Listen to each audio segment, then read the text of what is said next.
Guys, welcome back to my YouTube channel. In this video we are going to study about the Brook rearrangement.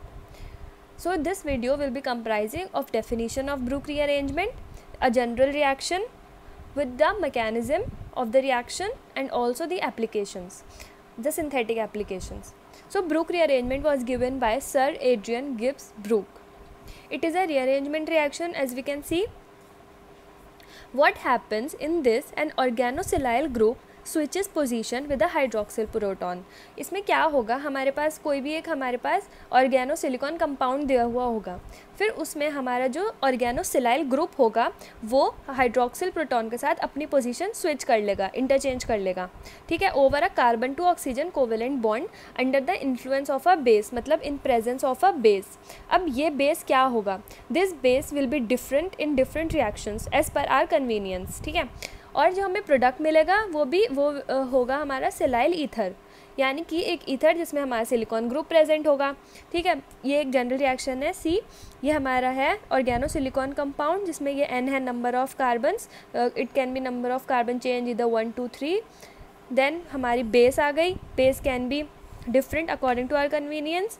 Next, अब क्या हमें obtain हुआ, silyl ether. जैसे RCOR हमारा normal ether होता है, वैसे सिलाइल ईथर क्या होता है, RCO और SI ग्रुप हमारा आ गया before the R alkyl group. ठीक है, तो ये हो गया हमारी general reaction for the Brook rearrangement. अब हम देखते हैं कि what are the reaction steps that are involved in the mechanism of Brook rearrangement. ये सिर्फ steps मैं आपको अभी बता रही हूँ. proper reaction I will also explain you in the further video. Keep watching. So proton abstraction of hydroxyl group by base to alkoxide ion. सबसे पहले क्या होगा, हमारा प्रोटॉन एब्स्ट्रैक्शन होगा of hydroxyl group by the base, जो base हमने use की है, टू एल्कोक्साइड आयन. सबसे पहले बन जाएगा हमारा alkoxide ion. Then the nucleophile, जो हमारा न्यूक्लियोफाइल फॉर्म्ड हुआ, it will attack on the silicon atom in a nucleophilic displacement with methylene group as the leaving group. फिर क्या होगा, propose transition of this reaction step is a 3 membered ring with degree of silicon और oxygen to oxygen bond making in step with the silicon carbon bond breaking process. ठीक है, उसके बाद क्या होगा, additional electron pair is now transferred from oxygen to a carbon ion which quickly abstract a proton from a proton source such as solvent to form the silyl ether. फिर हमें मिल जाएगा silyl ether. ये आपको ऐसे थोड़ा difficult सा लग रहा होगा, ये सिर्फ मैंने नोट्स के लिए आपको रीड करके बता दिया, आप ये सब नोट डाउन कर सकते हैं from exam point of view. Now let's see what is the mechanism of Brook rearrangement. So ये हो गए हमारी रिएक्शन जिसके हम मैकेनिज्म देखने वाले हैं. अल्फा सिलाइल कार्बेनॉल हमारे पास गिवन है, हमारा बेस है यहाँ, और फिर हमें मिला एल्काइल सिलिकॉक्सी डेरिवेटिव. ठीक है, तो सबसे पहले हमें क्या लेंगे, हमारे पास अल्फा सिलाइल कार्बेनॉल हमारा है जिसका स्ट्रक्चर है अल्फा सिनाइल कार्बेनॉल. अल्फा पोजीशन पे हमारा ये ग्रुप प्रेजेंट है. ये हमारा डिफरेंट अल्काइल ग्रुप है, ये डिफरेंट है और ये डिफरेंट है. सेम भी हो सकते हैं, डिफरेंट भी हो सकते हैं. ठीक है, उसके बाद ये आ गया हमारा OH ग्रुप. सबसे पहला हमारा जो एक्शन होगा, सबसे पहले जो हमारा स्टेप होगा वो है फॉर्मेशन ऑफ अल्फा सिलाइल और ऑक्सी एनायन बाय डीप्रोटोनेशन. ठीक है, तो हमारा ये जो बेस था ये हमारा सबसे पहले अफेक्ट करेगा. तो हमारा क्या होगा, उससे -BH पॉजिटिव, ये जो हमारा B है ये हमारे इस हाइड्रोजन को लेकर रिमूव हो जाएगा. तो हमें यहाँ पे क्या मिला, अल्फा सिलाइल एल्कोक्सी एनायन. ये हमारा बन गया alpha silyl alkoxy oxy anion. ठीक है, यहाँ पे आ गया नेगेटिव चार्ज क्योंकि यहाँ से हमारा अभी हाइड्रोजन रिमूव हुआ है. ठीक है, अब हमारे पास क्या हुआ, formation of penta coordinated silicon intermediate. हम बनाएंगे पेंटा कोऑर्डिनेटेड सिलिकॉन इंटरमीडिएट. यहाँ पे हमारी जो सिलिकॉन और ऑक्सीजन बॉन्ड है उसकी एनर्जी है 110 किलो कैलोरी पर मोल और सिलिकॉन कार्बन की है 75 किलो कैलोरी पर मोल. तो हमारा क्या हुआ, जो सिलिकॉन है उसकी ज़्यादा टेंडेंसी होगी बॉन्ड फॉर्मेशन की. ठीक है, मतलब सिलिकॉन की ज़्यादा टेंडेंसी होगी बॉन्ड फॉर्मेशन की. तो ये हम कैसे देखेंगे, ये जो यहाँ पे आपस में बॉन्ड फॉर्मेशन हो जाएगा क्योंकि सिलिकॉन के पास ज़्यादा एनर्जी टेंडेंसी है. ठीक है, तो ये हमारे पास इससे आन के अटैच्ड हुआ और ये हमारी बन गई इसमें बॉन्ड और ये हमारा एज इट इज़ आ गया. ठीक है, इसको हम बोलेंगे पेंटा कोऑर्डिनेटेड सिलिकॉन इंटरमीडिएट. अब क्या करेंगे हम, अब हमें बनाना है formation of alpha silyl oxy carbon ion.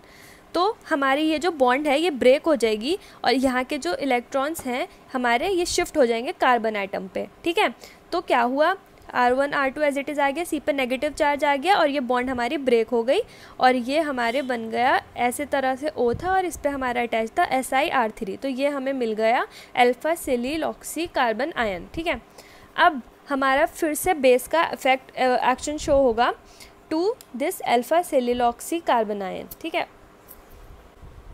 सो जब हम फिर से बेस का एक्शन देखेंगे तो जो हमारी बेस थी उसमें से हम ये वाला पार्ट तो हम यूज़ कर चुके हैं, पॉजिटिव पार्ट, नेगेटिव पार्ट हमारा अभी रिमेनिंग है।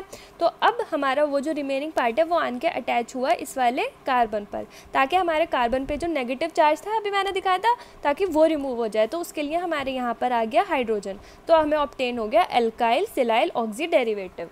आई होप आपको समझ आ गया होगा, बहुत ईजी सी रिएक्शन थी और this is known as Brooks rearrangement. अब हम देखेंगे इसकी एप्लीकेशंस। ठीक है, तो ये जो एप्लीकेशंस मैंने लिखी हैं ये सारी सिंथेसिस बेस्ड रिएक्शंस एप्लीकेशंस हैं जो कि बहुत ज़्यादा इंपॉर्टेंट है आपके एग्जामिनेशन पॉइंट ऑफ व्यू से। ठीक है, so K Takeda and coworker synthesize the tricyclic core of cyathins using Brook rearrangement reaction. हमने इसमें क्या ऑब्टेन हुआ, ट्राईसाइक्लिक कोर ऑफ सिंथाइंस। फिर हमें क्या ऑब्टेन हुआ, new synthetic strategy for the stereoselective construction of 8 membered carbocycles using the same rearrangement. फिर हमारे जो EJ कोराए थे उन्होंने क्या सिंथेसाइज करा, dextro levoonocerin from farnesyl acetate derived acyl silane by 4 component coupling and tetracyclization steps. ठीक है, फिर ये रिएक्शन हमारी किस में यूज़ हुई, synthesis of alpha hydroxyl acid derivatives, जो कि हमारे कॉस्मेटिक इंडस्ट्री में बहुत ज़्यादा यूज़ होती है। फिर है हमारा 1,4 ब्रूक रीअरेंजमेंट विटिक रिएक्शन, जिससे हमारा क्या सिंथेसाइज हुआ, सिलाइल डायनॉल ईथर। नेक्स्ट हमारा क्या सिंथेसाइज हो रहा है, फंक्शनलाइज्ड स्टीरियो डिफाइन 8 मेंबर्ड रिंग। ठीक है, फिर हम और क्या ऑब्टेन कर रहे हैं, सिलाइल ईथर्स, जो कि यूज़ हो रहे हैं protecting agents for alcohol preparation में इनडायरेक्टली यूज़ हो रहे हैं हमारे सिलाइल ईथर। फिर है हमारा synthesis of gamma amino beta hydroxy amines, जो कि हमारे सिंथेसाइज हो रहे हैं gamma amino beta hydroxy amines, this is known as lactam synthesis. So these are the application of the synthesis application of the Brook rearrangement that are very important. I hope आपको mechanism clear हो गई होगी, ये सब आप अपने पास note कर सकते हैं क्योंकि ये बहुत प्रॉपर नोट्स हैं अगर हम एग्जाम पॉइंट ऑफ व्यू से देखें। So I hope it is clear to you. Do like, share and subscribe. Thank you.